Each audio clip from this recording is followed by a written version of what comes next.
será así. Entonces, vamos a hacer de esa manera.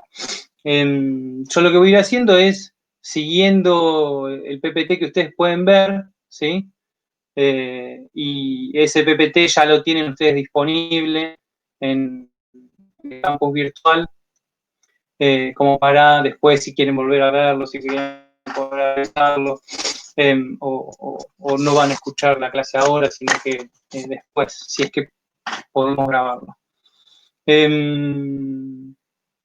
Bueno, a ver, arranquemos por el contexto, ¿sí? De la clase, ¿sí? Digamos, finalizamos la unidad 1 y nos estamos metiendo, esta es la primera clase de la unidad 2, ¿sí? Es decir, pasamos por el recorrido de discutir cómo podemos conceptualizar a la política social y cuáles son para nosotros las dimensiones constitutivas, ¿sí? Cuáles son los ejes que nos parece constitutivos para pensar el campo de la política social, ¿sí? Como son la relación entre política social y necesidades, la relación entre política social y trabajo asalariado, y la relación entre política social y la discusión sobre lo público, ¿sí?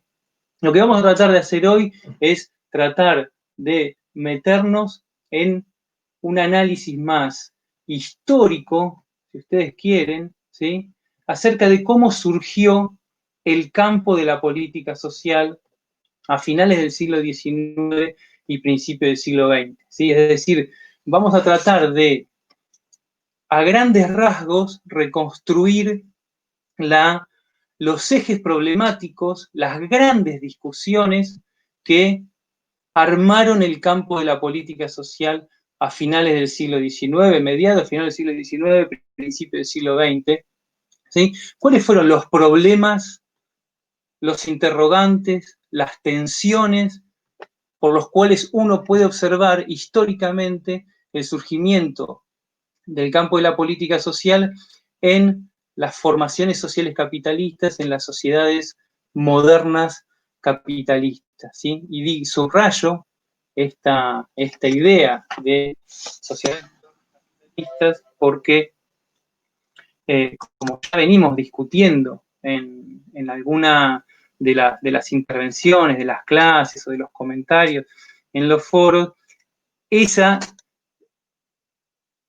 designación en donde, digamos, oponemos o reconstruimos la tensión entre el carácter moderno de esas sociedades, pero al mismo tiempo el carácter capitalista de esas sociedades, va a ser uno de los ejes fundamentales que vamos a tratar hoy, ¿sí? Digo esto para que les resuene las discusiones que leyeron sobre todo en Doncelot, ¿sí? Y esa es una buena forma de reconstruir, por ejemplo, el texto de Doncelot, pensando en esa tensión, ¿sí? En sociedades que se empiezan a organizar alrededor de instituciones políticas modernas, ¿sí? Por eso la república, por eso la centralidad del concepto de república en el texto de Doncelot, pero que al mismo tiempo esas instituciones políticas modernas empiezan a gestionar o se enfrentan a la desigualdad en el ámbito de las condiciones de vida, ¿sí? Y digo esto solo como un título.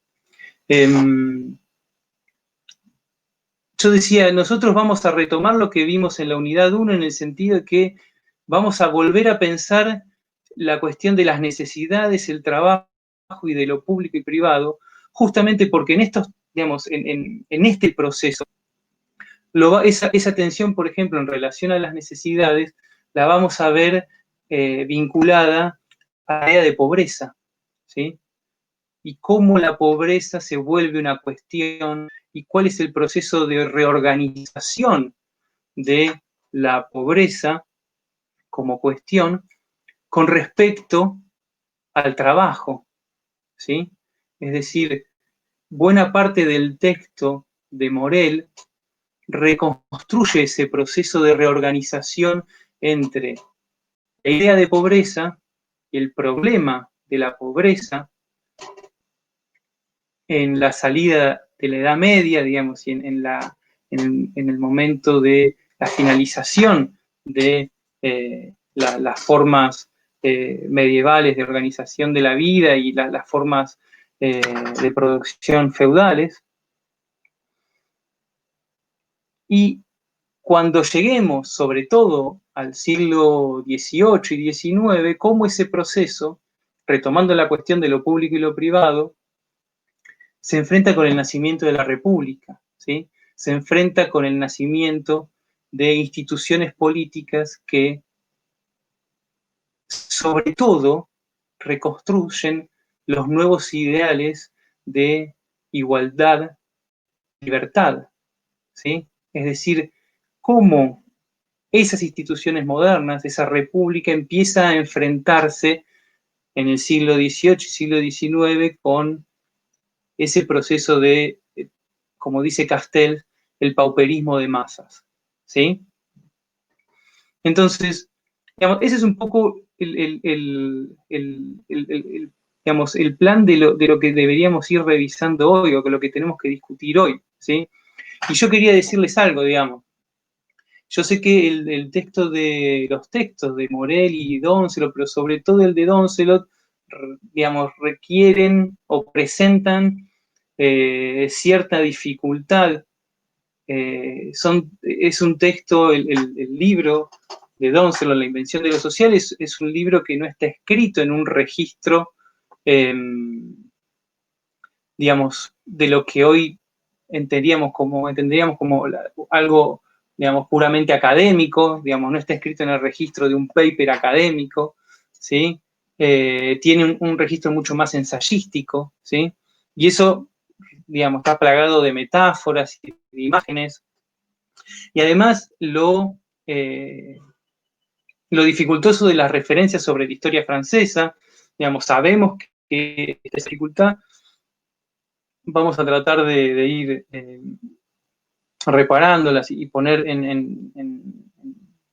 sobre la mesa lo que nos parece central, pero digamos, nosotros no nos interesa hacer una historia de la Revolución Francesa o de la Revolución del 48 en Francia, ¿sí? Lo que nos interesa es reconstruir algunos problemas centrales que enfrentó no solo la Francia de mediados del siglo XIX, ¿sí? No solo Europa, Inglaterra o España, que son los países que va recorriendo el texto de Morel, sino que son problemas estructurales a los que se enfrentaron el conjunto de las sociedades, de las formaciones sociales capitalistas, ¿sí? Es decir, ahí en estos textos y en estas discusiones hay problemas que atravesaron, que son comunes, que nosotros creemos que son comunes a la emergencia del campo de lo social, ¿sí? Entonces, no nos interesa ser especialistas en la Revolución Francesa, sé que el texto de Doncelot tiene una complejidad en ese sentido, pero, digamos, nos parecía que hay una riqueza en la conceptualización para mirar la cuestión social que teníamos ganas de compartirlo con ustedes y leerlo juntos, ¿sí? En ese sentido, yo lo que creo, otra de las salvedades que haría es que nosotros vamos a ver procesos de muy larga data, ¿sí? El texto de Morel, digamos, marca el quiebre de la idea medieval de la pobreza, digamos, ahora la vamos a ver, en el siglo XIV, ¿sí? Es decir, y vamos a terminar analizando el proceso que observa Doncelot en el siglo XIX, es decir, vamos a ir observando casi 4 o 5 siglos, ¿sí?, de historia. Entonces, quería hacer esta salvedad porque nosotros solamente vamos a poder señalar algunas grandes líneas, algunos grandes ejes, ¿sí?, en términos macrosociales, para que tengan en cuenta el nivel en el donde estamos trabajando, ¿sí? El nivel de abstracción y de generalidad con el que vamos a ir trabajando, por lo menos en esta clase, ¿sí? Digamos. Pero lo que cuando preparaba la clase me parecía importante o digamos, me surgió que aunque vamos a empezar a hablar de, digamos, lo que sucedía en Europa, digamos, a partir del siglo XIV, lo que nosotros vamos a observar tiene una profunda actualidad, ¿sí? Y pensaba que esa actualidad, digamos, cuando, ahora vamos a verlo, cuando releía los textos y pensaba en esta idea de la relación entre pobreza y trabajo asalariado, me parecía profundamente actual, ¿sí? Digamos, si uno ve las discusiones político-culturales piensen en el inicio del gobierno de Cambiemos en el 2015, pero aún hoy piensen en la pandemia y la cuestión de la legitimidad de las ayudas sociales, esa relación entre pobreza y trabajo asalariado que vamos a nosotros a recorrer ahora muy a grandes rasgos en Europa durante varios siglos, sigue siendo una de las discusiones político-culturales centrales y constitutivas de la Argentina hoy en el siglo XXI, ¿sí? Y con esto quiero decir, digamos, la actualidad de esa reconstrucción histórica y la necesidad de pensar esa relación como una relación que es, y que muestra, digamos, que con incluso los profundos cambios, digamos, muestran esos elementos perennes, esos elementos continuos de nuestras formaciones sociales capitalistas, ¿sí? Entonces, cuando analicemos la noción de cuestión social, lo que vamos a estar tratando de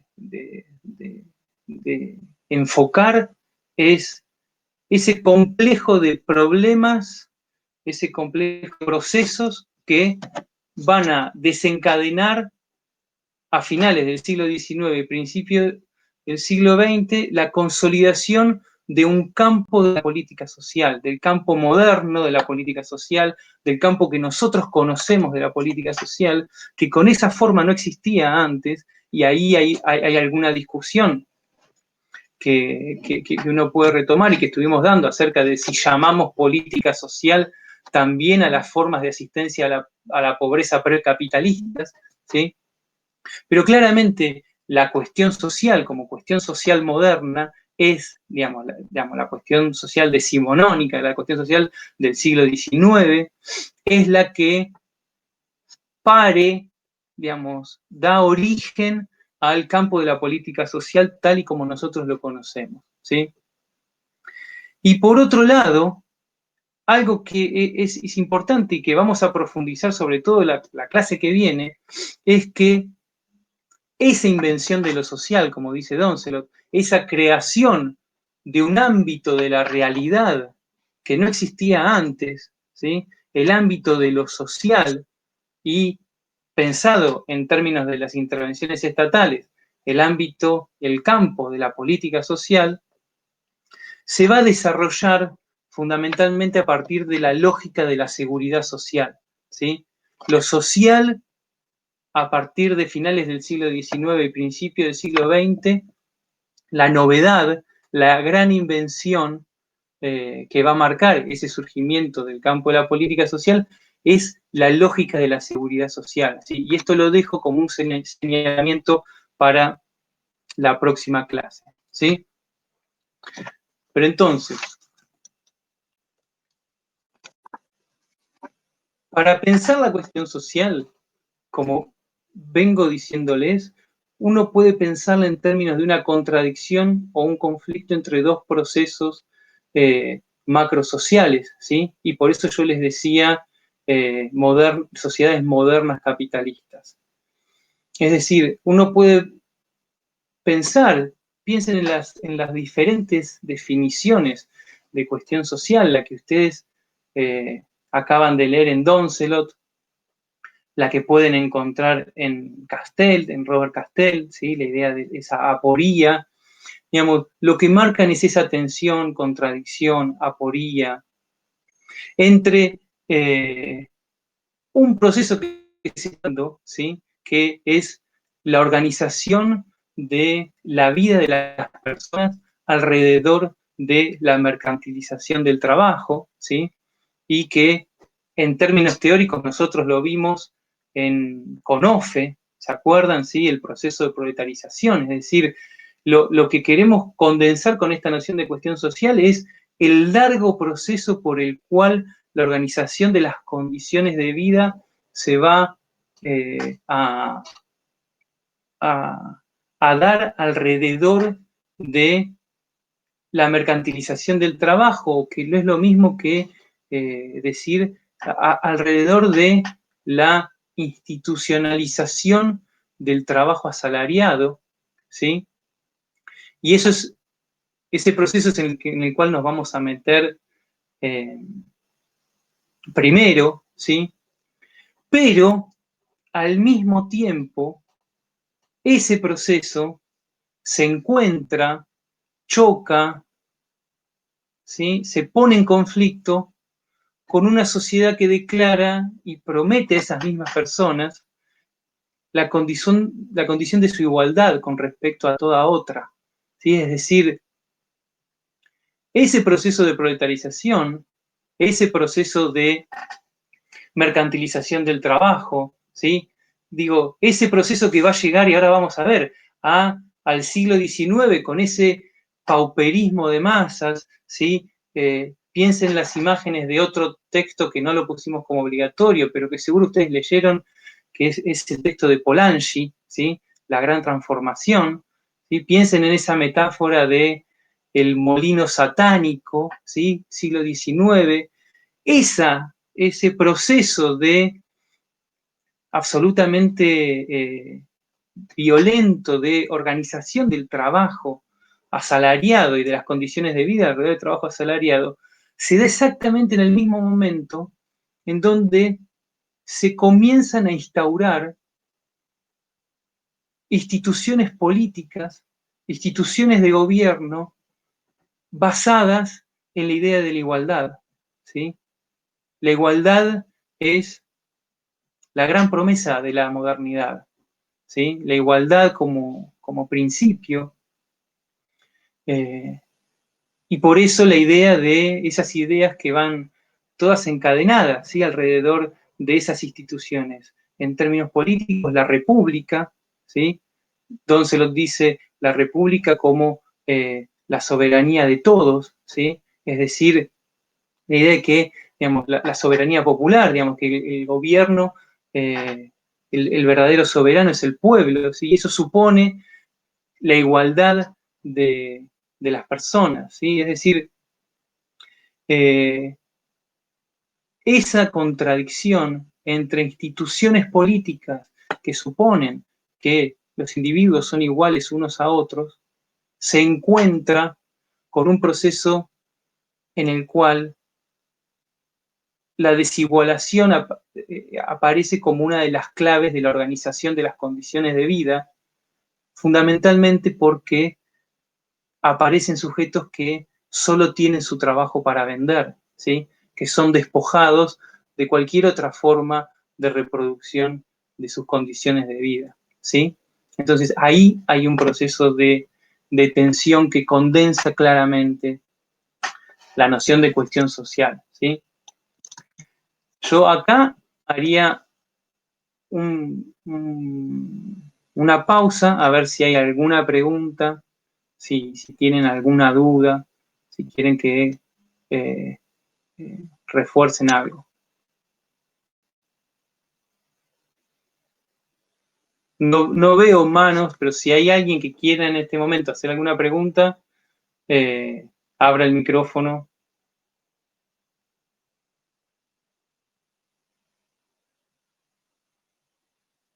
¿No? ¿Seguimos? Sí, va bien. ¿Va bien? Ok. Necesito algún feedback, aunque sea que desorganice un poco, perdón. Sí, profe, sí. Ok, están ahí, ¿no? Ok. Si piensan ir a bañarse, a ducharse, como el compañero de económicas, si van a tomar la clase desde la bañera, por favor, fíjense de cerrar el video, ¿ok? Bueno, entonces seguimos. Vuelvo al PPT. ¿Están viendo el PPT, no? Sí, sí, se ve. Sí, se ve. Perfecto. Bueno, Sí, se ve. yo les decía, digamos, en ese proceso de reorganización o ¿sí? Como nosotros lo vimos en términos teóricos, no históricos, en términos teóricos, como lo vimos con Offe, ese proceso de proletarización, digamos, es decir, de organización del trabajo asalariado y de las condiciones de vida alrededor del trabajo asalariado, nosotros le vamos a entrar a ese proceso, que como ya dije, es un proceso macrosocial, digamos, que, digamos, como yo les decía, uno puede, o Morel sitúa, digamos, esa apertura en la crisis de la concepción medieval de la pobreza en el siglo XIV. Nosotros justamente vamos a entrarle a ese proceso pensando la reorganización de la relación entre trabajo y pobreza, ¿sí? Que se da que uno puede observar en ese proceso. Es decir, la relación entre trabajo y pobreza que se inaugura, dicen los varios autores, con la nueva ley de pobres inglesa en 1834, ¿sí? Pero digo, ese como un signo de un proceso que condensa una gran transformación, ¿sí? Para retomar a Polanyi, ¿sí? Es decir, esa relación que nosotros vamos a observar en el siglo XIX entre la idea de pobreza y trabajo es producto de un proceso de una reorganización muy fuerte, ¿sí?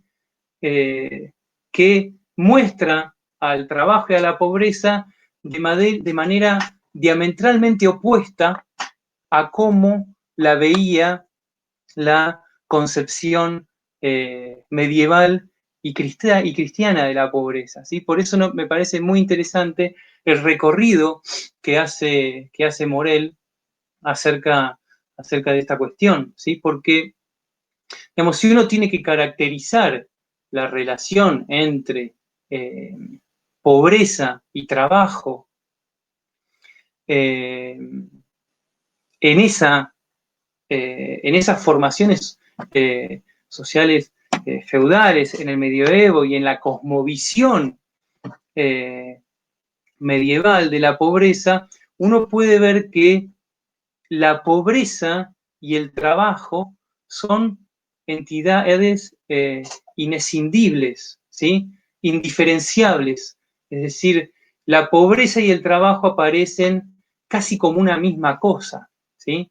La pobreza es la condición social de todos los que tienen que trabajar para vivir, ¿sí? Digamos, y el trabajo es solo obligación de uno de los estamentos, ¿sí? Que conformaban esa sociedad, ¿sí? Es decir, el trabajo no era entendido como un valor generalizado en la sociedad, sino que era visto como la obligación del estamento subyugado de la sociedad, ¿sí? Es decir, la obligación del trabajo era solo para los siervos, ¿sí? Pensemos en esas, digamos, en en esas sociedades como dividida por tres grandes estamentos, ¿sí? El clero, la nobleza o anteriormente los señores feudales y los siervos, ¿sí? Una sociedad fundamentalmente rural, en donde el trabajo era lo que distinguía a las clases subyugadas, ¿sí? Los que distinguía, digamos, la obligación del trabajo era lo que distinguía a los siervos por sobre el clero y la nobleza que estaban eximidos de la obligación de trabajar, ¿sí? El trabajo era un signo de subsunción, digamos, era un signo de estar sometido a las relaciones de vasallaje, ¿sí? Entonces, digamos, el clero aparecía como con la obligación de la salvaguarda espiritual y la nobleza con la protección bélica, digamos, quienes estaban destinados, digamos, la gran distinción entre los que rezaban, los que peleaban, digamos, los que combatían, los guerreros y los que trabajaban, ¿sí? En ese andamiaje, digamos, en ese tipo de organización social, la pobreza y el trabajo eran entidades, digamos, absolutamente amalgamadas, ¿sí? Y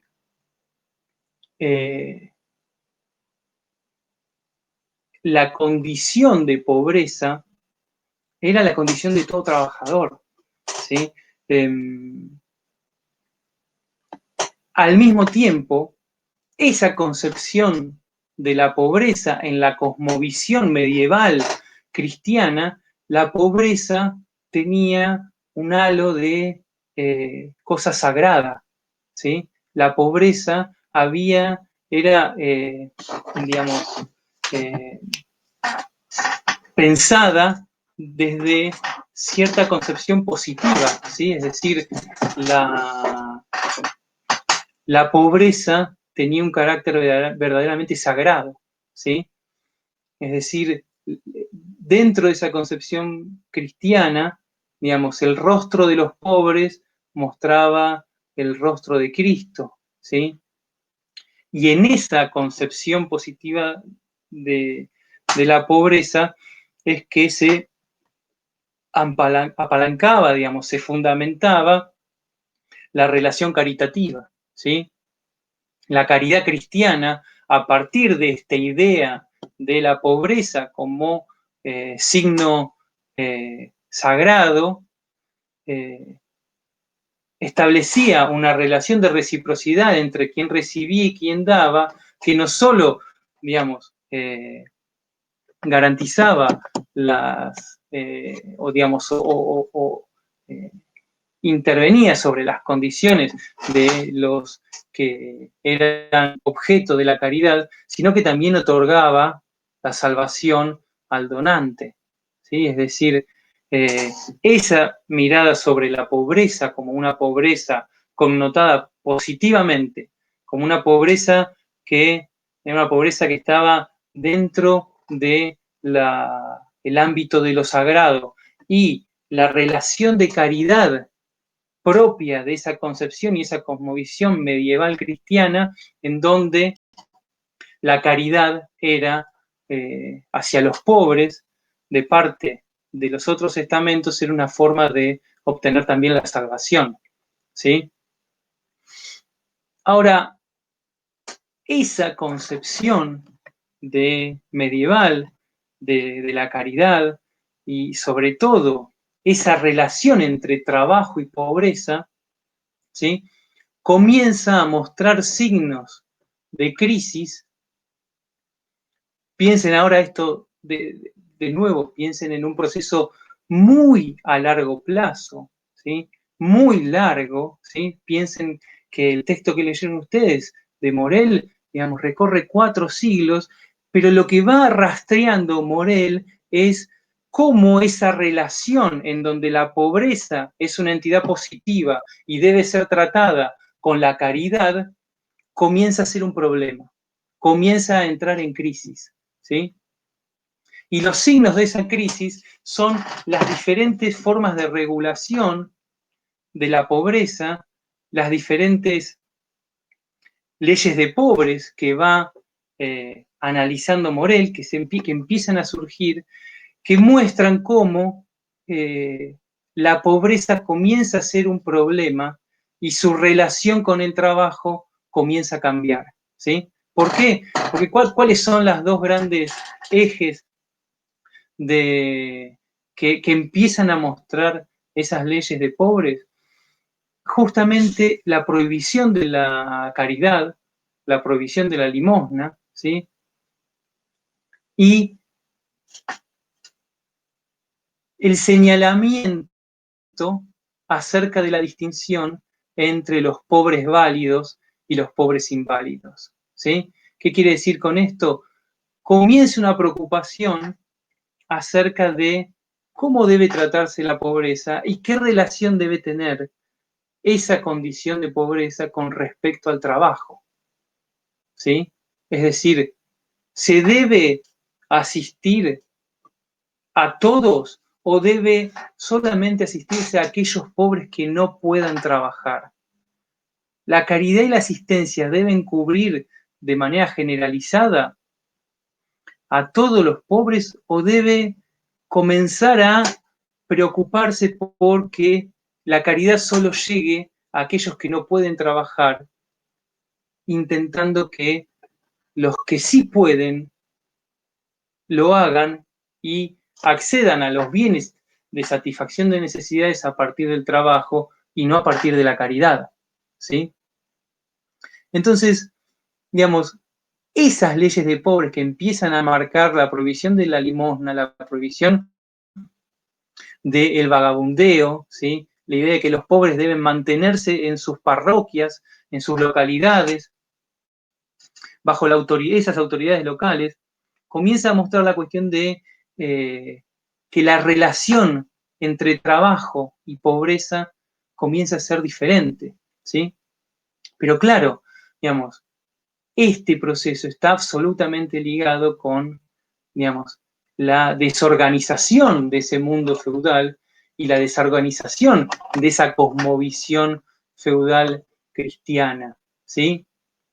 Piensen que, digamos, en este proceso se da las grandes transformaciones que uno puede asociar con el Renacimiento, ¿sí? La nueva centralidad del hombre, de las ciencias y de las artes, ¿sí? Y si ustedes quieren, digo, si uno pensaba como la sociedad medieval como una sociedad teocéntrica, ¿sí? Las sociedades que empiezan a surgir a partir del Renacimiento justamente muestran la primacía del hombre, la primacía del individuo, y esto ustedes lo pueden ver, digo, piensen en el proceso mismo de la reforma, ¿sí? Si lo piensan en términos del ámbito religioso, la reforma protestante claramente muestra este proceso de una nueva concepción del hombre, ¿sí? Piensen que la reforma lo que viene a decir, en términos muy generales, ¿sí? Es no hay una sola interpretación correcta de la Biblia, no hay el poder de la Iglesia romana, digamos, no puede suponer una única interpretación de los textos sagrados, ¿sí? Digamos, los hombres tienen la capacidad de la interpretación de esos textos, ¿sí? Pero esto, piénsenlo, este proceso de centralidad del hombre y centralidad del individuo, al mismo tiempo la centralidad que va a adquirir el trabajo como entidad valorada positivamente y que define al hombre en su conjunto, ¿sí?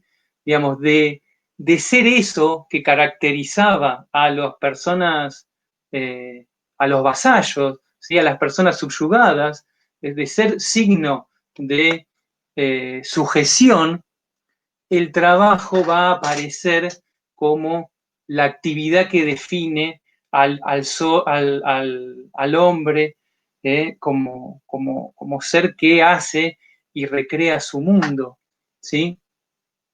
Digo, acá hay, no sé si ustedes vieron Games of Thrones, pero no sé, es la mejor forma en que se me ocurre graficar esta idea del trabajo como cosa de esclavos, ¿sí? Como cosa de siervos, ¿sí? Hay uno de los lemas de una de las casas de Games of Thrones, que ahora no me acuerdo, que dice, nosotros no sembramos, ¿sí? Nosotros no trabajamos, nosotros no accedemos, nuestra vida no está organizada como el homo faber, el labrador, ¿sí? Nosotros somos conquistadores. Bueno, esa idea es puesta en crisis y de alguna manera uno tiene que reconstruir en esas grandes transformaciones que abre el Renacimiento en relación a la nueva centralidad del hombre, la nueva centralidad del trabajo y cómo eso se expresa en, por ejemplo, las instituciones religiosas y ahí el gran ejemplo de la reforma, digamos. No sé si ustedes leyeron La ética protestante y el espíritu del capitalismo de Max Weber, creo que en sociología lo leen, ¿no? En la materia de sociología lo leen, pero no piensen en ese ascetismo protestante, ¿sí? Piensen en esa ética protestante del trabajo y la laboriosidad, ¿sí? Piensen en toda esa discusión acerca de la teoría de la predestinación y cómo los éxitos en la vida activa del trabajo mostraban que uno había ganado el cielo, pero sobre todo, digamos, cómo cambia esa relación en cuanto a el lugar del trabajo, ¿sí? De ser algo negativo, de ser algo que es signo de sujeción, aparece en esta nueva cosmovisión que uno puede reconstruir en un periodo muy largo de tiempo, a partir del Renacimiento, como algo que es el centro de la actividad humana, ¿sí? Y con respecto a la pobreza, cada vez más la cuestión de la pobreza y el trabajo, la pobreza va a ser cada vez más pensada en términos negativos, ¿sí? Y va a ser cada vez más pensada como signo de no laboriosidad, ¿sí? Es decir, la pobreza va a comenzar a mostrar o va a ser pensada y las leyes, ¿sí? Ese recorrido que ustedes pueden encontrar en Morel, las leyes de pobres empiezan a pensar la cuestión de la pobreza como el signo de no laboriosidad, signo de no inscribirse en las relaciones de trabajo que empiezan cada vez más a organizarse como trabajo libre, ¿sí? Es el proceso de desorganización de las formas tradicionales de trabajo y cada vez más proliferación de esas formas, digo, libres, entre varias comillas, digamos, en ese sentido que usaba Marx para hablar digamos, en qué sentido es libre los trabajadores en el proceso de creación de las formaciones sociales capitalistas, ¿sí? Pero, ¿qué quiero decir? Ese proceso de crisis de la caridad cristiana y cómo la pobreza se muestra como un problema, se expresa en esas leyes de pobres que van a empezar a decir es necesario regular la pobreza, es necesario que los pobres se asienten en una finca y que en su parroquia, en su localidad, y que empezar a distinguir quiénes pueden trabajar y quiénes no pueden trabajar, ¿sí? Por supuesto que esto se da, digamos, proceso económico de que Morel en buena parte del proceso, sobre todo en el comienzo, señala como de falta de brazos, ¿sí? Ante el contexto de la necesidad de brazos para trabajar. Pero lo que vamos a ver es que, digamos, ese proceso de transformación de la relación entre trabajo y pobreza que empieza a escindirse empiezan a separarse trabajo y pobreza, y cada vez más comienzan a ser entidades cada vez más opuestas, ¿sí?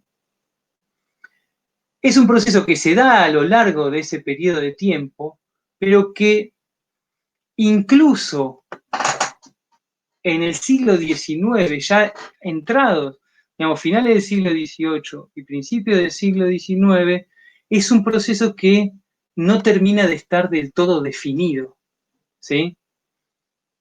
Es un proceso largo, es un proceso lento, que empieza a mostrar signos de diferenciación entre pobreza y trabajo, pero fíjense que entrado ya el siglo XIX, los reformadores que crean la nueva ley de pobres de 1834 dicen algo que me parece que es muy gráfico, dicen la dañosa ambigüedad de la palabra pobre, ¿sí?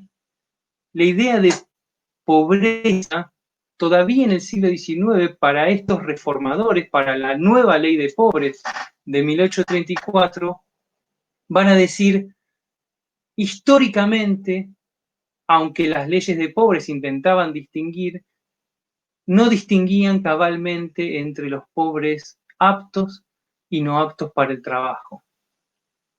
Es decir, fíjense que la nueva ley de pobres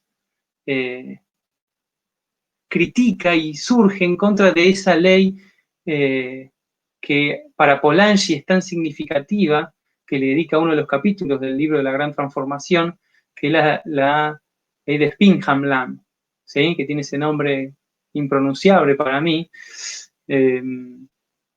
que, digamos, aparecía como el último bastión de las formas tradicionales de asistencia a la pobreza, ¿sí?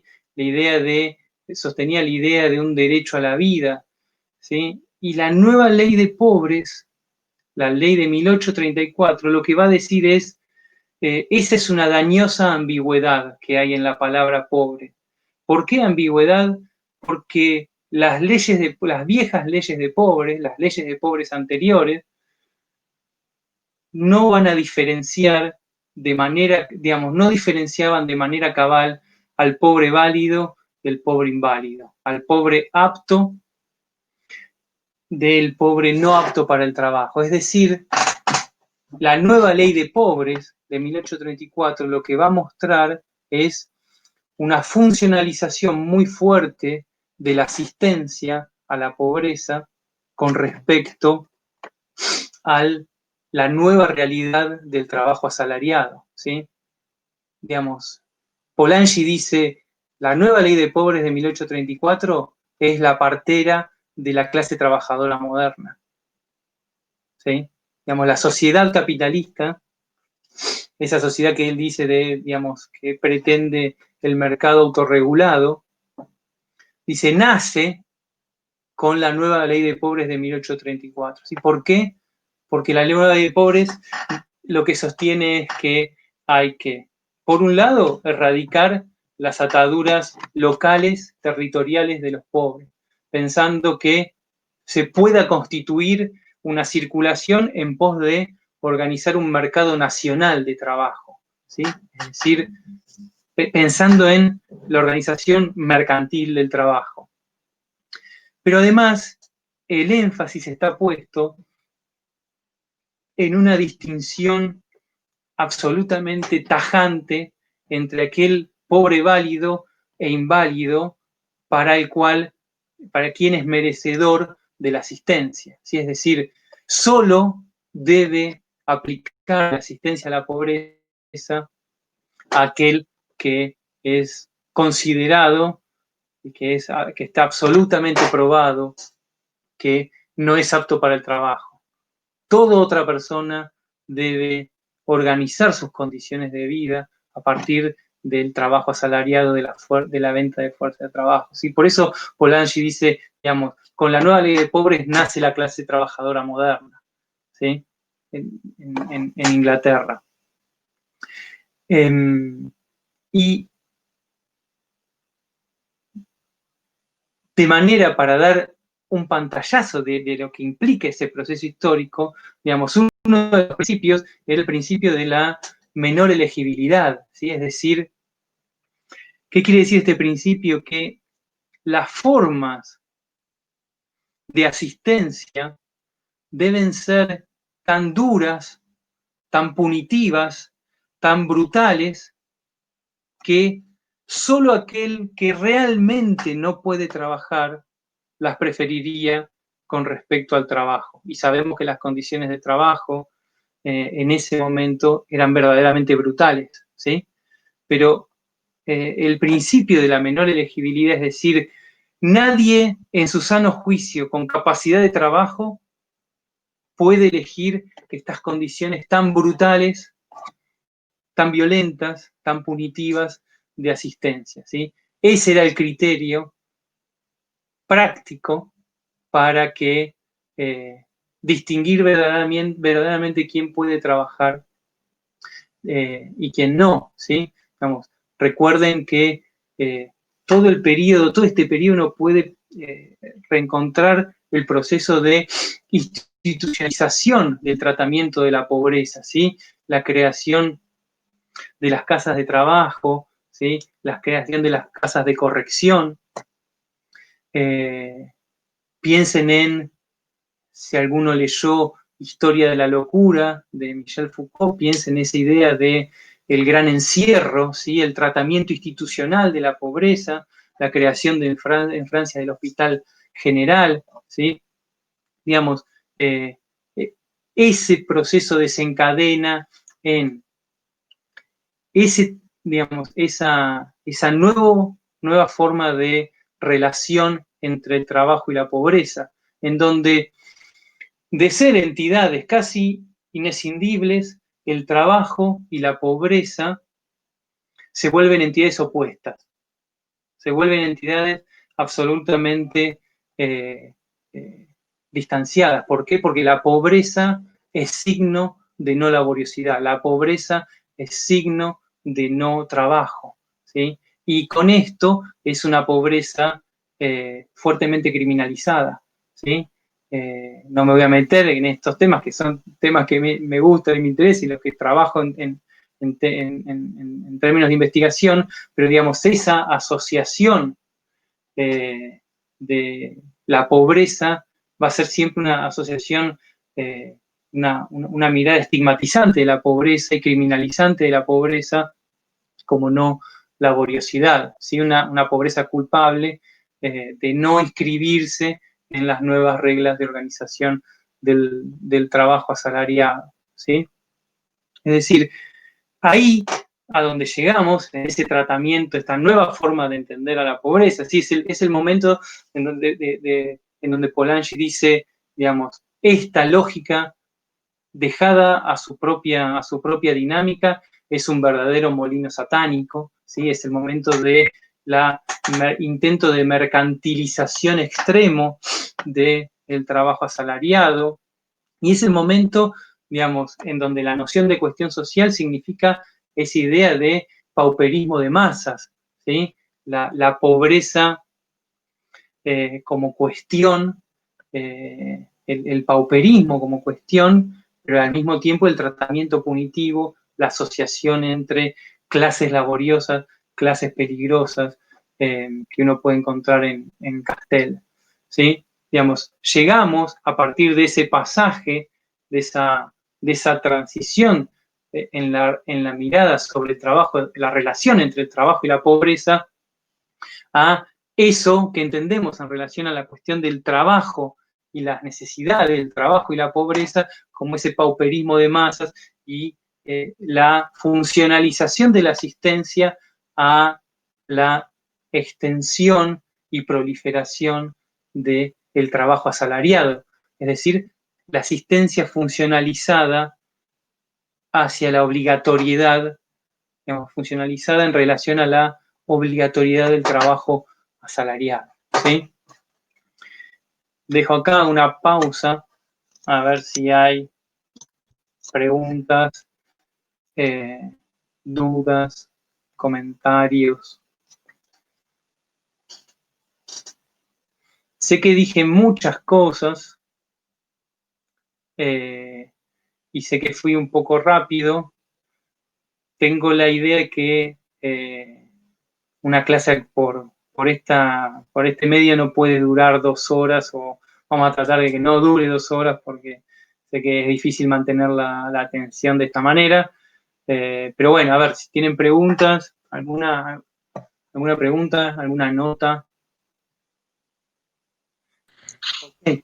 Yo, Santa, quería que repite lo último que dijo porque justo se me entrecortó.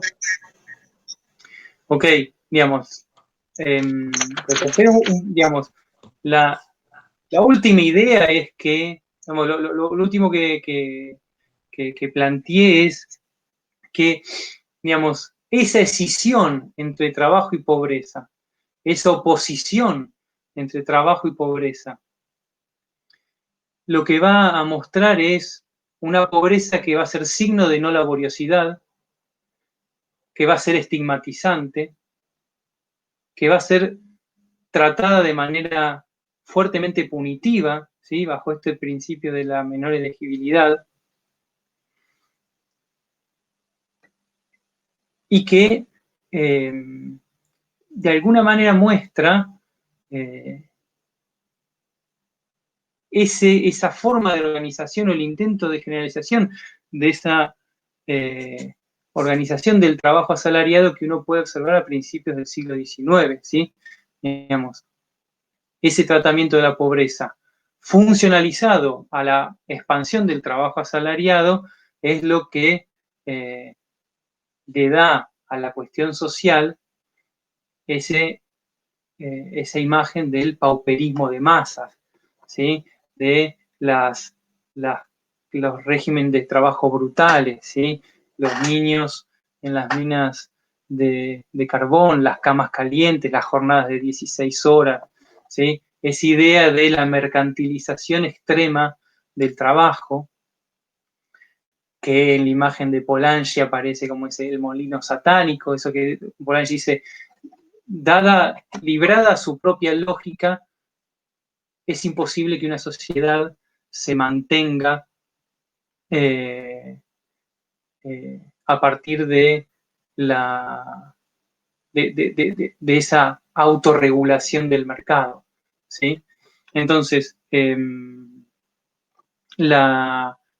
digamos, lo que quiero decirles es que llegamos a ese contexto del siglo XIX marcado por el pauperismo de masas, por la proliferación de la mercantilización del trabajo y las formas de asistencia a la pobreza funcionalizadas y organizadas alrededor de esa expansión a partir de la distinción entre el pobre válido e inválido y las formas claramente punitivas de la asistencia, ¿sí?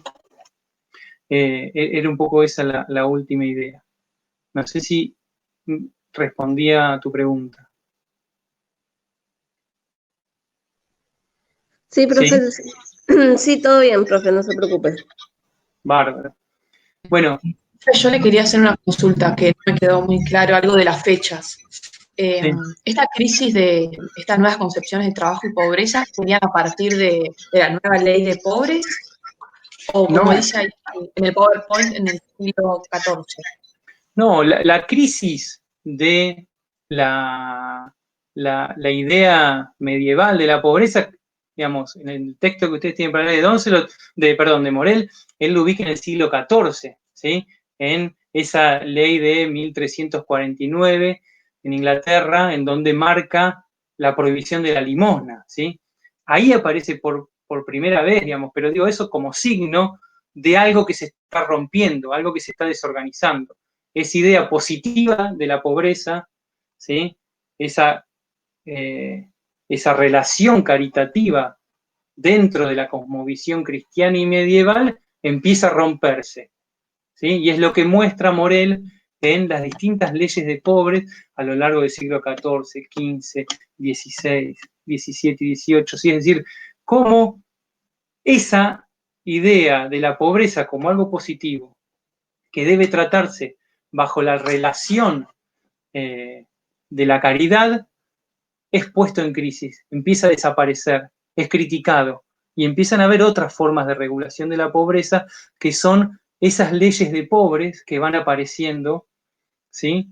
Que tibiamente, no de manera taxativa, ambigua para los reformadores del siglo XIX, empiezan a marcar que es necesario distinguir entre pobres, válidos e inválidos, ¿sí? Lo que sucede en el siglo XIX con la ley de pobres es que esa distinción se hace taxativa. Esa distinción se hace profunda. La nueva ley de pobres lo que dice es: debemos dejar de mirar a la pobreza ambiguamente. Lo que hay son pobres que pueden trabajar y pobres que no. Solo debemos asistir a aquellos que no pueden trabajar. ¿Por qué? Para reforzar la obligatoriedad del trabajo asalariado. ¿Sí? Eso es lo diferente del tratamiento de la pobreza del siglo XIX. Por eso digo que la pobreza y el trabajo se vuelven entidades opuestas, ¿sí? Y por eso yo les decía, Polanyi dice que esa ley es el nacimiento de la clase trabajadora moderna. No sé si te respondí. Sí, perfecto, gracias. Buenísimo. Acá preguntas sobre Doncelot, pero todavía no entré, voy a entrar ahora a Doncelot, así que la dejo para después. ¿Sí, Valentina? La retomamos después. ¿Alguna otra consulta? ¿No? Bueno, entonces seguimos. Déjenme volver al PowerPoint.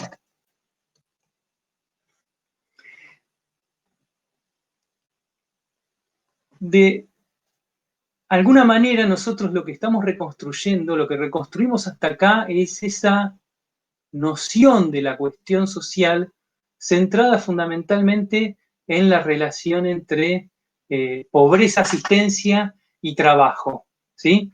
Es decir, la cuestión social como expresión de ese pauperismo de masas que, digamos, desde principio, digamos, que a principios del siglo XIX muestra las tensiones, los problemas, para decirlo elegantemente, o la brutalidad de la extensión de las relaciones sociales capitalistas o el desarrollo del trabajo asalariado, ¿sí?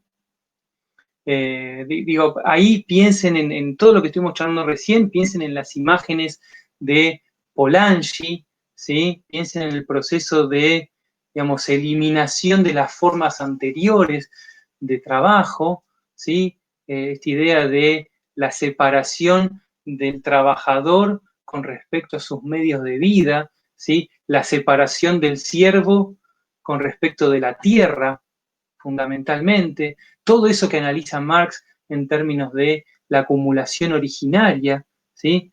Piensen en Polanyi y ese proceso de el cercamiento de las tierras comunes, es decir, esos lugares en donde, digamos, los siervos, además de pagar su cuota de vasallaje, digamos, podían acceder a las tierras para, digamos, acceder a los medios de vida, a los medios comunales, todo eso que, digamos, el proceso de cercamiento de la propiedad bajo la lógica de la propiedad privada para la explotación, ¿sí? En el caso de Inglaterra, muy fuertemente para la explotación lanar, ¿sí?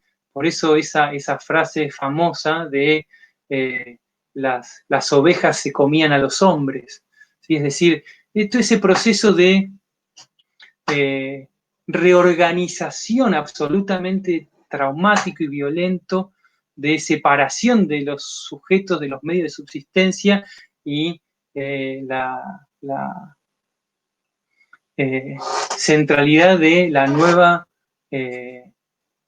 obligación o libertad, entre comillas, de esos hombres que son libres porque están liberados de los medios de vida, pero que deben vender su fuerza de trabajo pero al mismo tiempo son libres en ese nuevo sentido jurídico, ¿sí? Que ahora vamos a profundizar. Porque nosotros hasta ahora, como digo, nosotros nos hemos centrado en la idea de la cuestión social y su relación, qué significa en términos de el trabajo, la pobreza y la asistencia, ¿sí? Pero sin embargo, hay un elemento que nos parece central para entender a la cuestión social, pero dado nuestro objeto, digamos, el campo de las políticas sociales, ¿sí? Si pensamos que digamos, es el campo de interpelación estatal, digamos, hay una dimensión que muchas veces no es puesta sobre la mesa en relación a pensar la cuestión social, que es su eminente dimensión política, ¿sí? Es decir, nosotros hasta ahora hemos desarrollado ese primer eje que, digamos, que remitía a eso que veíamos con Offe en relación al proceso de proletarización, ¿sí? Pero sin embargo, la cuestión social no puede pensarse si no pensamos su dimensión eminentemente política, ¿sí? La centralidad de las instituciones y las nuevas instituciones de gobierno que en ese momento se están organizando, ¿sí? Y por eso nos parece tan esclarecedor el texto de Doncelot, ¿sí?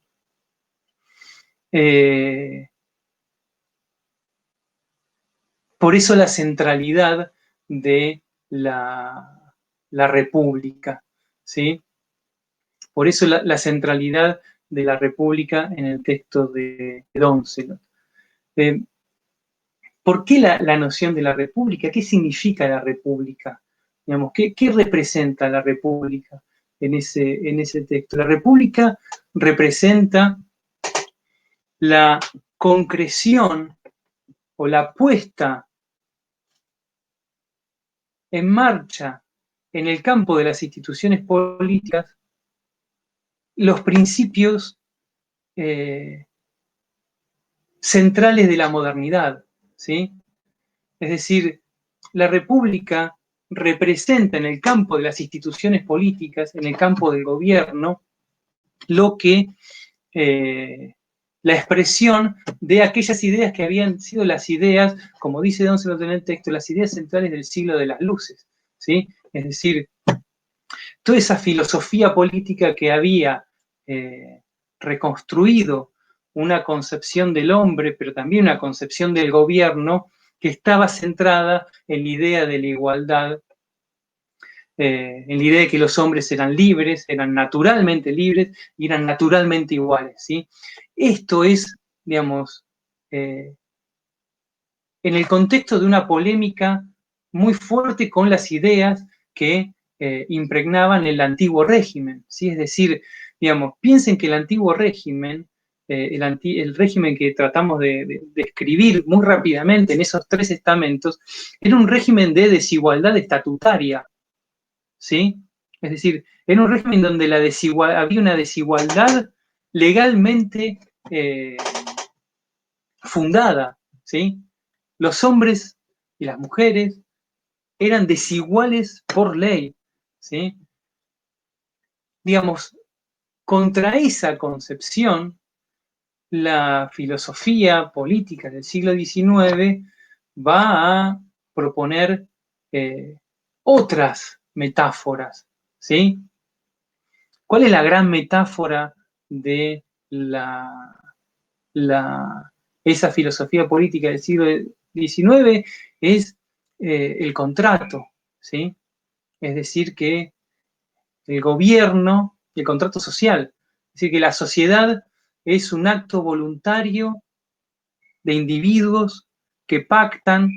Digo, acá no vamos a entrar en las diferentes, digamos, el contrato en Hobbes, en Rousseau o en Montesquieu, digamos, que hay muchas diferencias, pero digo, la imagen general de que al gobierno político lo constituyen, a la sociedad, pero al gobierno político, al Leviatán, a la República la constituyen individuos que poseen derechos naturales que son preexistentes a esa constitución del gobierno político, que los ceden al colectivo, ¿sí? Que ceden para la constitución de la sociedad política. Entonces, digamos, la república, bajo su principio, el principio de la soberanía para todos, la soberanía popular, lo que muestra es la idea de que los sujetos son unos iguales a otros y constituyen de manera igualitaria el gobierno político, digamos, es decir, se convierten en ciudadanos. Lo que va a mostrar, y lo interesante del proceso que analiza Doncelot, es cómo, más allá de las particularidades de la historia de la Revolución Francesa, más allá de las particularidades de esa revolución de febrero de 48, de 1848, ¿sí? Ustedes saben que esa es la revolución que lo preocupa de manera muy importante a Marx, ¿sí? Digamos, Marx estudia con mucho cuidado esa revolución del 48, ustedes pueden verlo en lo que está publicado como La lucha de clases en Francia, o el 18 Brumario de Luis Bonaparte, ¿sí? Justamente porque aparecía como, digamos, una revolución que podía instaurar una república socializante, si ustedes quieren, digamos, con cierta halo de socialismo revolucionario, pero que implicaba la instauración de la Segunda República, aquella que había quedado trunca luego de los infinitos vaivenes que terminan con el imperio napoleónico, ¿sí? Es decir, la primera república, la que se instaura con la gran revolución, la revolución de 1789, digamos, termina en un proceso político trunco a partir de la restauración del imperio, es decir, a partir de la instauración de una forma de gobierno que no es republicana, ¿sí? Y esta Segunda República que se instaura luego de la Revolución de Febrero aparecía como la posibilidad verdadera de instaurar en la organización política aquellos valores republicanos de la soberanía popular y la igualdad de los hombres, ¿sí? Justamente a partir de su gran lenguaje o su gran herramienta, que era los derechos, el lenguaje de los derechos, digamos, la gran herramienta, digamos, la gran forma de instauración de esos principios era justamente la lógica de los derechos, ¿sí? A partir de suprimir los privilegios del antiguo régimen y reconocer los derechos, ¿sí? Naturales de esos hombres y mujeres que se convierten en ciudadanos, ¿sí?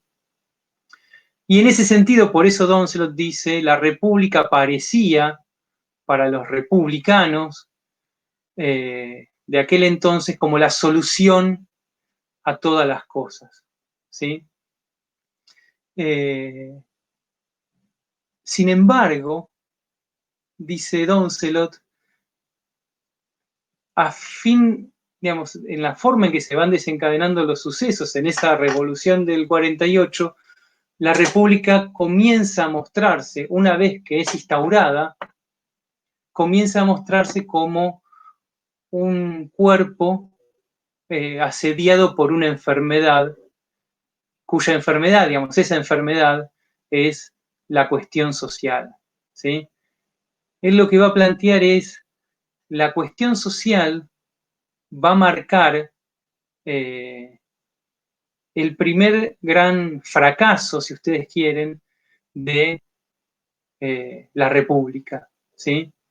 Es decir, esa institucionalidad política que intentaba poner al principio de la igualdad entre los hombres como uno de sus fundamentos, va a ser puesto en cuestión justamente por la cuestión social, ¿sí? ¿Cuál es el hecho, digamos, y acá, digamos, ahí aparece claramente la tensión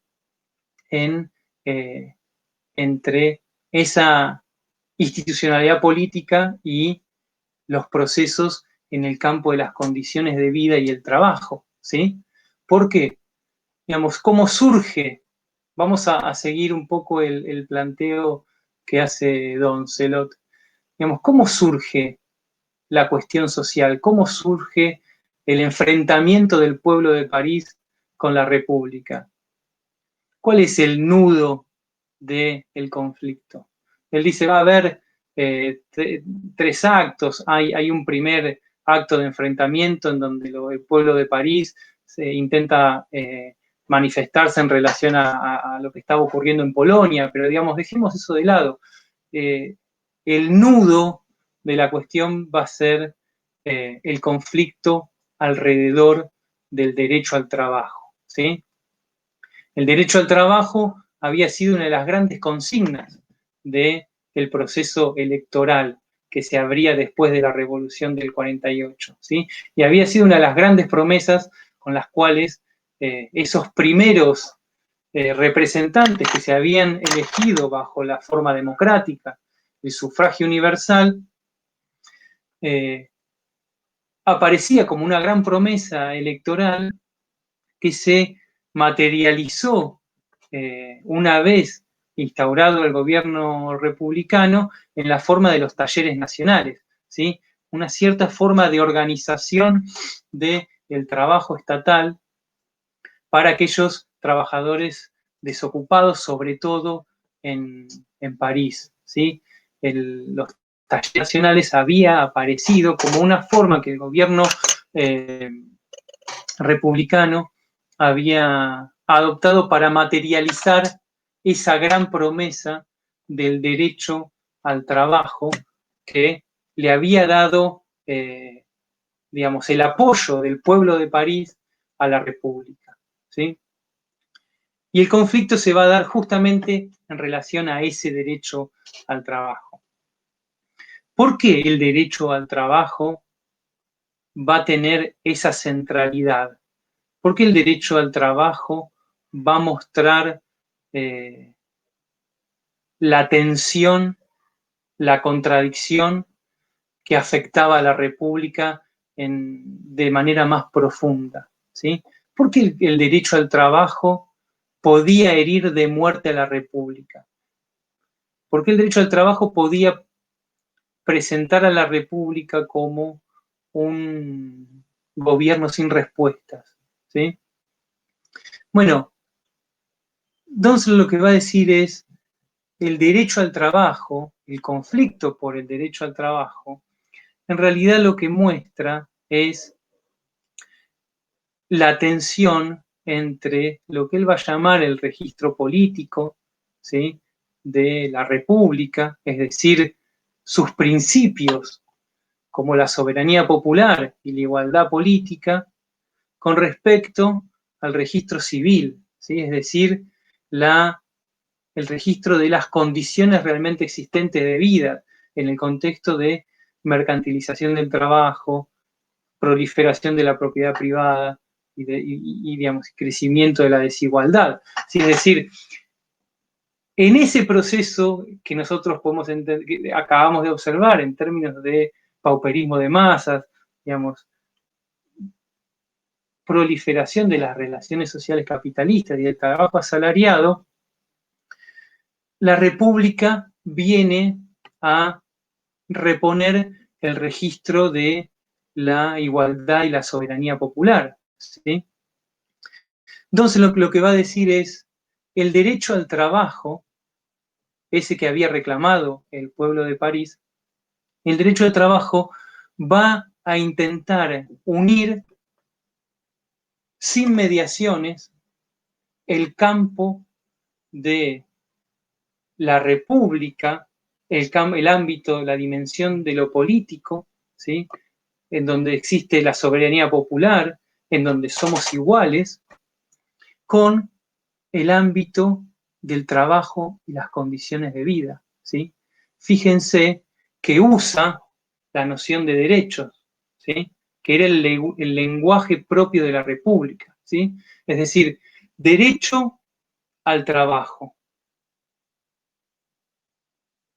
derecho al trabajo, es decir, usar el registro de lo político a partir de esas ideas del siglo XVIII, es decir, los derechos y la igualdad, al ámbito de las condiciones de vida y trabajo, ¿sí? Es decir, lo que va a decir Doncelot es lo que muestra la cuestión social con respecto a la República es esa tensión entre el campo de las instituciones políticas y el campo de las condiciones de vida y el trabajo, ¿sí?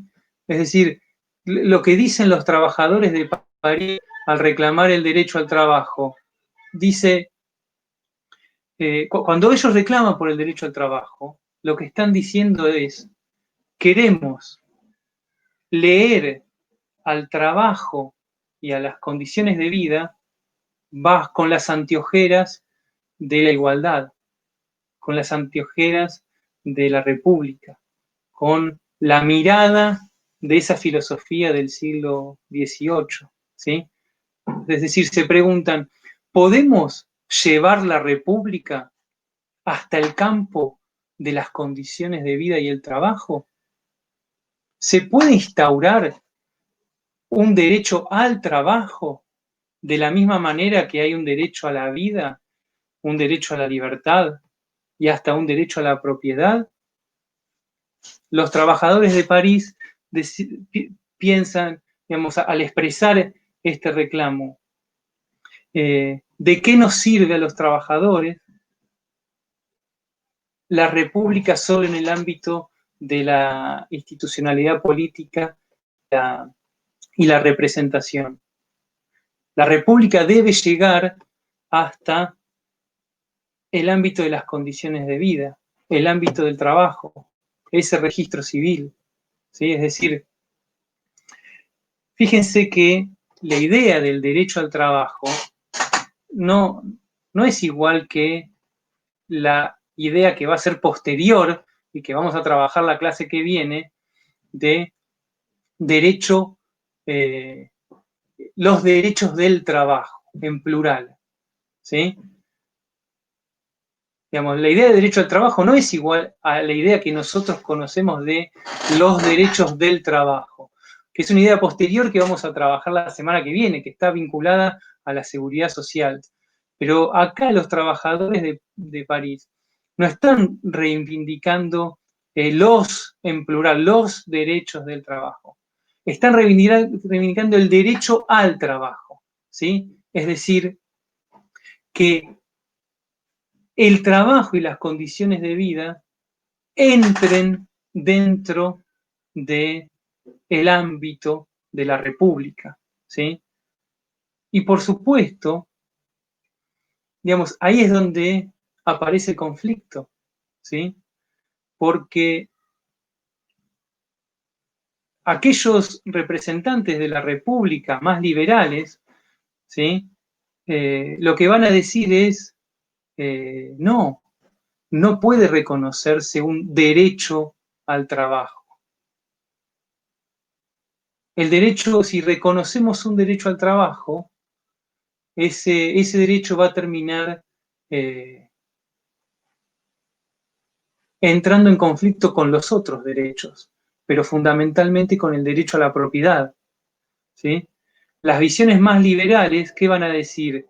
No, la República solo debe quedarse, solo debe mantenerse en el ámbito de ese registro de lo político, ¿sí?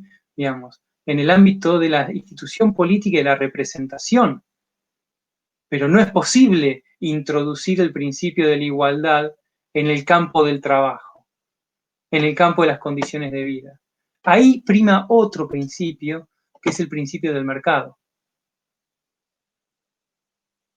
en donde prima la desigualdad entre los que poseen medios de producción y aquellos que han sido despojados de sus medios de producción, ¿sí?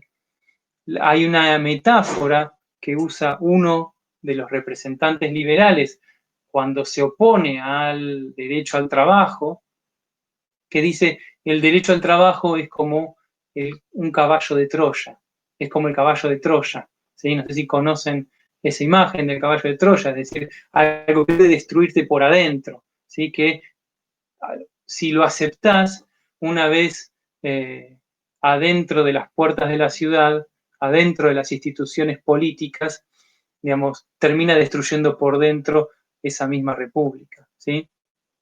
Y por eso Doncelot va a decir, el derecho al trabajo, el conflicto al derecho al trabajo, que es el nudo de la cuestión social, va a poner a la república en un atolladero, ¿sí? En un lugar de inacción, en un lugar donde no va a poder responder a esa oposición entre quienes sostenían que la república debía ser, abarcar no solo las instituciones políticas, sino el ámbito de el trabajo y las condiciones de vida, ¿sí? Es decir, leer al trabajo con el lenguaje de los derechos, leer al trabajo con el lenguaje de la igualdad, leer al trabajo con el lenguaje de la república, ¿sí? Y quienes van a decir, no, el ideario político del siglo XVIII llega hasta el ámbito de la representación política, llega a esa dimensión de lo político, pero sin afectar ese otro principio que debe regir en el ámbito del trabajo y las condiciones de vida, que es el de mercado, ¿sí? Hago un paréntesis hasta acá, porque sé que dije muchas cosas. Antes de eso, la noción de vacío social refiere a la relación entre república y organizaciones intermedias, ¿sí? La idea de cuál es la relación de los ciudadanos con la república y los partidos y las entidades intermedias que habían tenido una centralidad fuerte en el proceso anterior, pero digamos, no es un elemento central para la discusión que yo quisiera dar hoy, ¿sí? Así que yo lo dejaría eso entre paréntesis y si quieren luego lo retomamos, pero digamos, me concentraría en estos conceptos centrales de la tensión entre república, cuestión social, y por qué la centralidad del derecho al trabajo, ¿sí? Esta idea de que el derecho al trabajo borraba la diferencia entre el registro político y el registro civil, los unía, hacía que el lenguaje de la república incluya también el ámbito del trabajo y las condiciones de vida, ¿sí? Y por eso lo disruptivo de su planteo, por eso deja a la república sin respuestas, y como dice Doncelot, la deja en manos para el tercer momento de esa tragedia, que es el golpe de Estado de Luis Bonaparte, ¿sí? Es decir, el fin de la república, la instauración del imperio, ¿sí? Ese 18 brumario de Luis Bonaparte del que hablaba Marx. Pero bueno, vuelvo hagamos una pausa y vemos y charlamos un poquito de preguntas o cuestiones y ya después retomo la última parte. ¿Parece?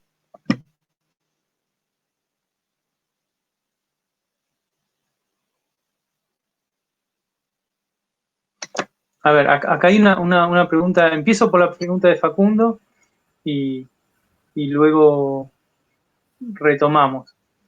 Seguimos a otra pregunta. Acá Facundo pregunta si el derecho al trabajo refiere al acceso al trabajo y no a los derechos de los trabajadores. Exacto, digamos, el derecho al trabajo lo que supone es la garantía de acceder a un trabajo como forma de organización de las condiciones de vida, ¿sí? piensen esto, ¿es posible la organización de un mercado de trabajo si uno cabalmente garantiza el derecho al trabajo? ¿Sí?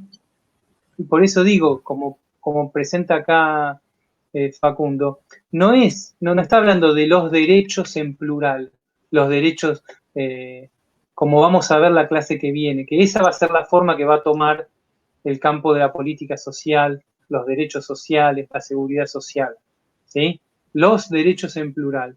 Pero acá, digamos, en esta forma en que surge la cuestión social, está hablando del derecho al trabajo, ¿sí? Es decir, la idea de que el trabajo pueda ser garantizado como un derecho en el mismo estatus en que es garantizado el derecho a la vida, el derecho a la libertad o el derecho a la propiedad. ¿Sí? Es decir, ese lenguaje del siglo XVIII, ese lenguaje de los derechos, ese lenguaje de la igualdad y la soberanía popular. Es decir, somos iguales a la hora de votar, ¿sí? ¿Podemos ser iguales en el ámbito del trabajo y las condiciones de vida? ¿La República puede llegar hasta ahí? ¿De qué nos sirve a los trabajadores la República si en el ámbito de las condiciones de vida y del trabajo somos crecientemente desiguales? ¿Puede pensarse la República? Y es eso lo que el derecho al trabajo expresa y el derecho al trabajo pone sobre la mesa. ¿Sí? Es decir, ¿hasta dónde llega la República? Y por eso yo les decía que la centralidad de la dimensión política de la cuestión social, ¿sí? Porque solo puede haber cuestión social en sociedades en donde se ha planteado la igualdad como un horizonte de lo político. Solo es posible pensar la cuestión social en sociedades en donde se instituyeron instituciones políticas basadas en la igualdad. ¿Sí? Digo, la desigualdad no es un invento del capitalismo. La desigualdad no es un invento del capitalismo. Lo que es característico de nuestras formaciones sociales capitalistas es la desigualdad tensionada por instituciones políticas fundadas en la igualdad. ¿Sí? Eso es la cuestión social.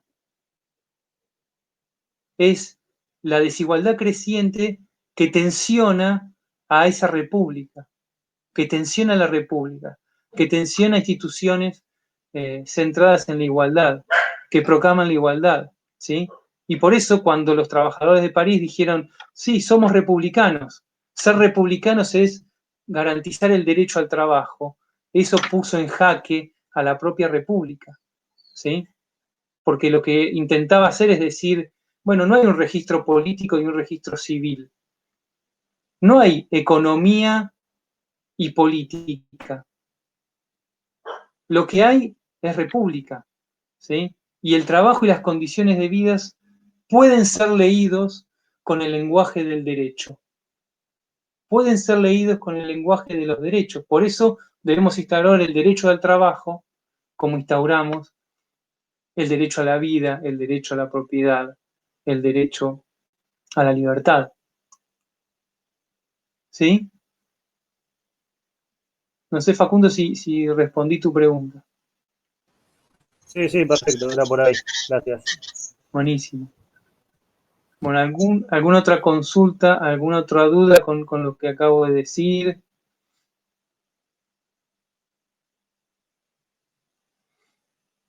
¿Alguna manito? ¿No? Bueno, vuelvo a la última diapo. Como ustedes ven, en este proceso, ¿sí? Digamos, que a nosotros más que interesarnos, como dije, el proceso específico de la Revolución del 48, nos interesa eso que dice Doncelot de el proceso de develamiento, ¿sí? Él dice, los trabajadores de París en el 48 corrieron una cortina y mostraron algo que es fundamental, constitutivo y constante de nuestras formaciones sociales capitalistas. Mostraron una tensión que es constitutiva, ¿sí? Que es originaria, ¿sí? Que es estructural, ¿sí? Mostraron esa tensión entre el registro de la dimensión, si ustedes quieren, política de la República y los límites o los problemas en la posibilidad de extender ese lenguaje de derechos al ámbito de las condiciones de vida o el trabajo, ¿sí? Y lo explosivo del derecho al trabajo, lo disruptivo del reclamo por el derecho al trabajo, es justamente que ponía esos dos registros en un mismo orden. Es decir, borraba la distinción entre el registro político y el registro civil. Es decir, no. Y justamente lo que intentaban hacer las posiciones liberales es reconstruir ese límite. Es decir, la República llega hasta acá. La República llega hasta ese ámbito de la institucionalidad política y la representación. Ahí somos todos iguales, ¿sí? Un hombre, un voto, ¿sí? Ahora, la República no llega hasta el ámbito de las condiciones de vida y el trabajo. El trabajo no puede leerse con las categorías del derecho. No puede hablarse con el lenguaje del derecho. Y si ustedes quieren, digamos, esta idea de cuestión social que pone en primer orden la dimensión política de la cuestión social, lo que en realidad lo que estamos viendo es el proceso de configuración de una escisión muy fundante de nuestras sociedades, que es la distinción entre política y economía, ¿sí? Es decir, la idea de que en las sociedades modernas hay un ámbito que es lo político, ¿sí? Que se encuentra confinado en la institución estatal, y un ámbito de la realidad que es diferente, ¿sí? Que está escindido y que es el orden de lo económico, ¿sí? Esa distinción es justamente el proceso que se está discutiendo a la hora de discutir la cuestión social, ¿sí? La cuestión social muestra la tensión, lo problemático, lo conflictivo de la realización de esa escisión, de esa distinción entre un orden de lo político y un orden de lo económico, ¿sí? Es decir, la cuestión social muestra lo problemático de pensar que hay un orden, que es el orden de lo económico, en donde reina la desigualdad, en donde reinan las relaciones fundamentalmente de mercado, ¿sí? Donde reina el derecho civil, donde somos personas privadas, ¿sí? Hay una interacción de personas privadas, y un orden de lo político, donde rige el derecho público, y en donde los principios organizadores son los principios de la igualdad y la soberanía popular, ¿sí? Justamente esa tensión es la que está expresando la cuestión social, ¿sí? Digamos, los trabajadores de París, al reclamar el derecho al trabajo, borraban esa distinción. La hacían desaparecer, ¿sí?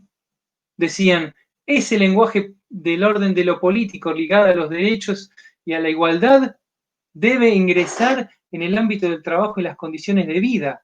Ese ámbito del trabajo y las condiciones de vida no es una entidad o una realidad escindida del orden de lo político, escindida de la república, ¿sí? En cambio, los liberales lo que van a decir es no, digamos, ahí hay un límite y la república llega hasta el orden de lo político, no avanza sobre el derecho privado, no avanza sobre el orden económico, ¿sí? Y en esa decisión uno puede, digamos, poner política y economía, Estado y sociedad, ¿sí? Decisiones que son, digamos, fundamentales en el pensamiento y en las concepciones políticas liberales y que organizan un poco nuestra modernidad. Digamos, hay algo que es la sociedad, hay algo que es el Estado, y lo político aparece absolutamente confinado al ámbito del Estado, y el orden de lo económico aparece despolitizado, ¿sí? No hay politicidad en el orden económico, no hay relaciones de dominación. Las relaciones de dominación se rigen por el registro del orden político. ¿Sí se entiende? Es decir, estamos, cuando vemos este proceso de organización, digamos, y surgimiento de la cuestión social, lo que vemos es la discusión acerca de esa escisión entre el orden de lo político y el orden de lo económico como una de las discusiones centrales en nuestras formaciones sociales capitalistas, nuestras sociedades modernas capitalistas, ¿sí? Y nosotros lo que vamos a ver, la clase que viene, es que lo social va a aparecer, y lo dejo como un título, lo vamos a desarrollar la semana que viene, lo social va a aparecer como un espacio de mediación entre estos dos órdenes, ¿sí? Si están mirando la filmina, digamos, entre esos dos cuadrados, la cuestión social va a hacer emerger un espacio entre esos dos ámbitos, un espacio de mediación entre esos dos ámbitos, ¿sí? Lo social como un nuevo orden entre lo político y lo económico, ¿sí? Dejo acá a ver si hay preguntas sobre esta última parte. A ver. Preguntas, comentarios, quejas, reclamos. Puedo dar un minutito para que pienses y revisen notas a ver si tienen alguna duda.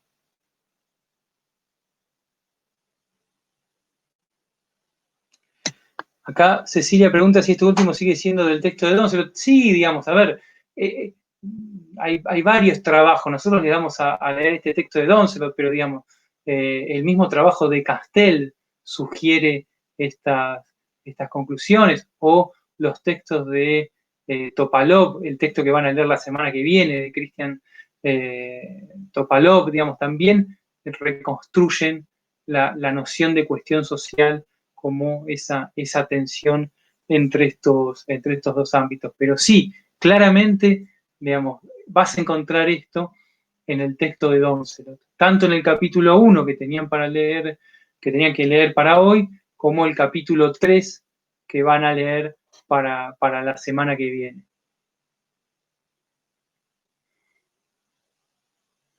Buenísimo. ¿Alguna otra pregunta? ¿Alguna otra cuestión? Dejo de compartir el PPT.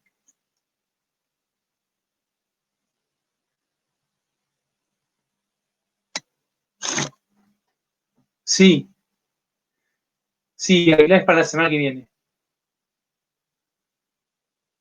Voy respondiendo a las preguntas que me hacen por chat. ¿Alguna otra cuestión, duda sobre lo que sé? Que corrí un poco tratando de que no extender tanto la clase, porque sé que es bastante pesado seguir una clase por este medio. pero bueno, espero que haya quedado claro, que haya sido útil. Por supuesto que pueden hacernos preguntas por el campus virtual, podemos seguir discutiendo por ahí, si tienen dudas, nos escriben y seguimos charlando. Les vamos a dar un ejercicio para que puedan practicar un poco, puedan poner en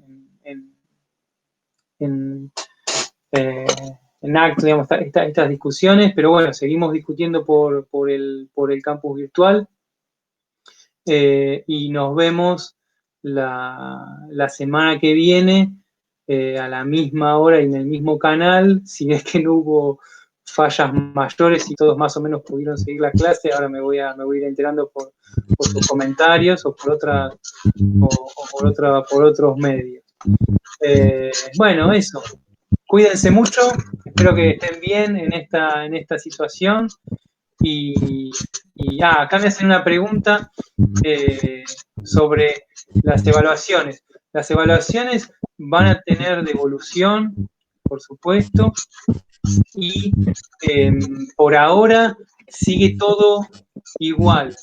Sé que digamos, hay una nueva resolución, pero creo que la modalidad que nosotros planteamos está dentro digamos, de la nueva resolución de la facultad, y en todo caso lo vamos a ir viendo en el desarrollo del cuatrimestre, digamos, con las evaluaciones. En todo caso, si hay alguna modificación, nosotros las vamos a ir comunicando. Cualquier modificación va a ser beneficiosa para ustedes, ¿sí? Es decir, lo que ya pactamos está pactado, ¿sí? Si hacemos alguna modificación, va a ser en beneficio de ustedes. Como dice el principio del derecho penal, in dubio pro reo, digamos, no va a haber ningún cambio que los perjudique, digamos. Así que, pero por ahora mantenemos las condiciones que acordamos al principio de la cursada, ¿sí? Así que, bueno, nos vemos el martes que viene y espero que estén bien. Hasta luego. Chao. Chao, hasta luego. Gracias, profe. De nada, hasta luego.